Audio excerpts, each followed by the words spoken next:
Hi, I'm Swalwell, an obsessive family historian and a one namer.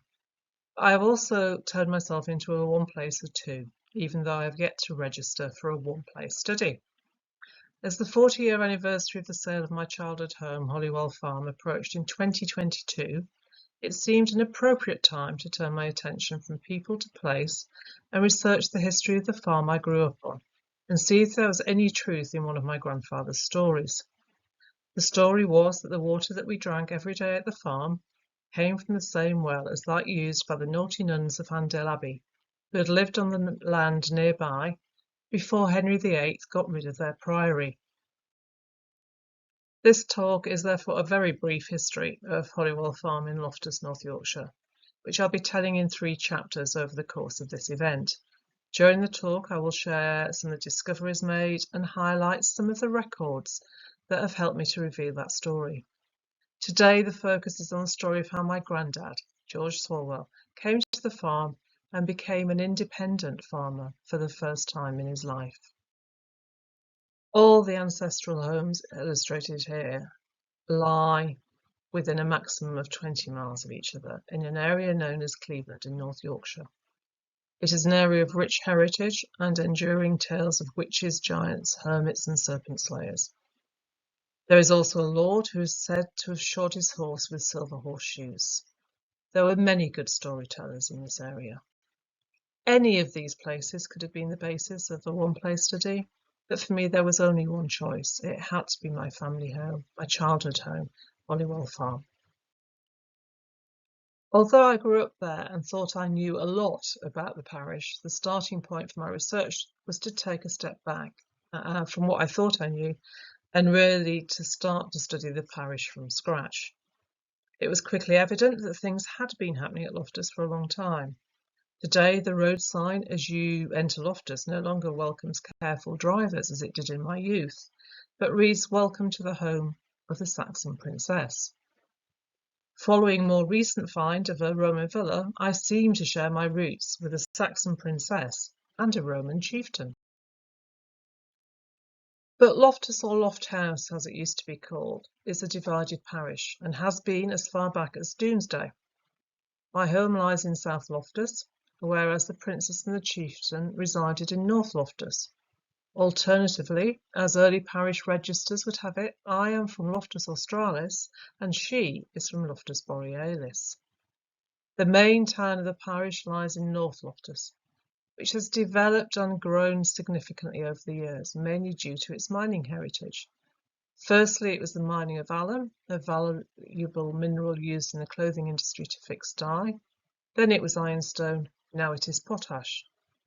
This industrial activity led to the building of many houses in Loftus and created an east and a west Loftus too. But that industrial development had little impact on rural South Loftus, where only a few miners chose to live and no new houses or pits were built.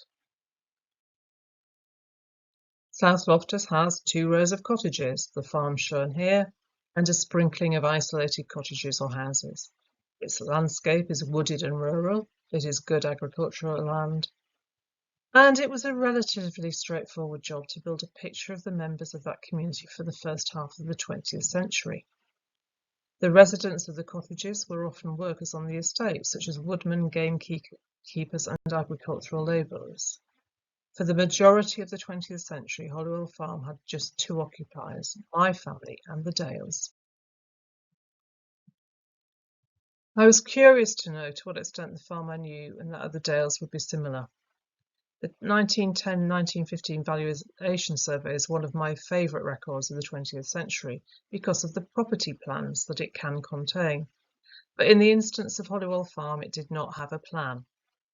Fortunately, the estate records did have a plan of the same period and it aligned with the descriptions provided in the valuation survey. From this, it was possible for me to see that the farm that the Dales were farming at the beginning of the 20th century was essentially the same footprint that was very familiar to me as a child. It was 1938 when the Swalwells arrived at Holywell Farm, having given up their tenancy at a farm near Gromond, about 15-16 miles away, where they had farmed for about 10 years. On that day, they were tenant farmers on a yearly lease from a Zetland estate, like all the farms in South Loftus. Grandad was aged 30 before he got his first tenancy of a farm. Before that, he was an agricultural servant who worked at Great Friar, where he married the farmer's daughter. This farmer was a tenant farmer too. It was the norm. But these earlier farms were dale farms with grazing rights on the moor, and quite different farming experiences from that of Holywell Farm. The National Farm Survey of 1941-1943 surveyed farms to assess their productivity, and from the report of Holywell Farm versus the farm they had left at Eskdale Side, it became evident why the family would have chosen to move. Firstly, Holywell was almost 50% bigger and therefore more financially viable. Also, it was a better place to farm. It was flatter, therefore more practical to plough and grow arable crops.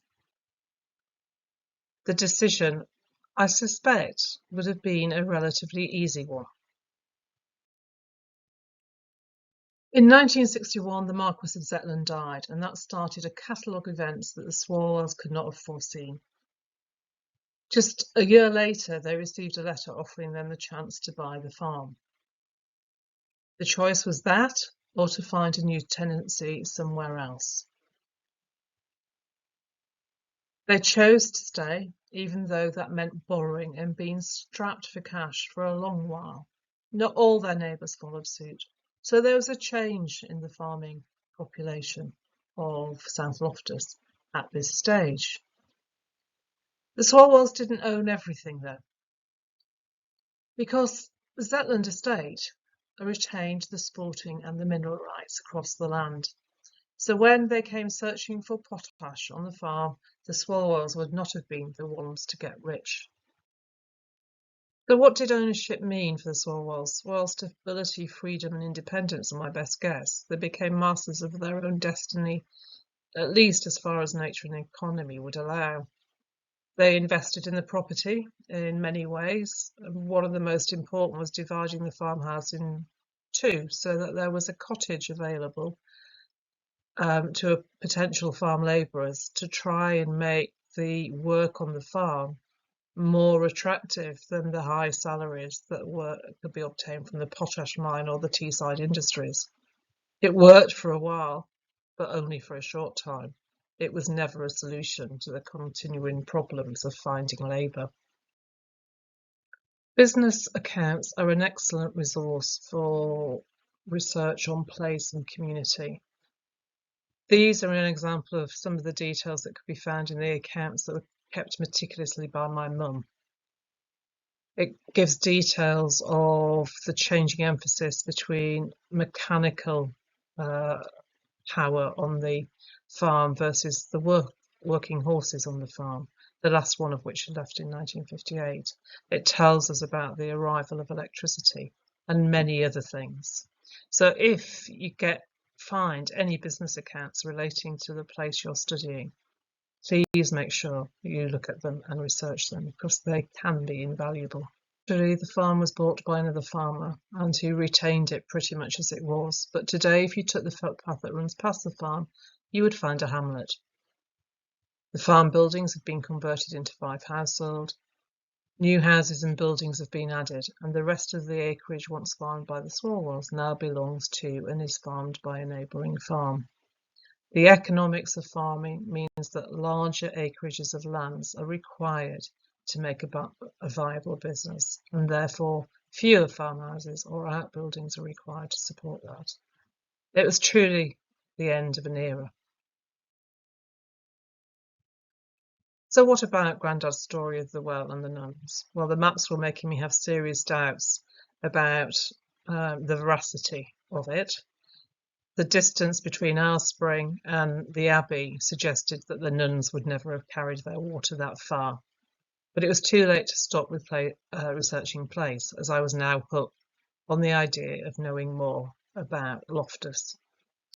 In the next chapter of the story, I will be exploring the footprints of the farm in an earlier century and how that farm emerged.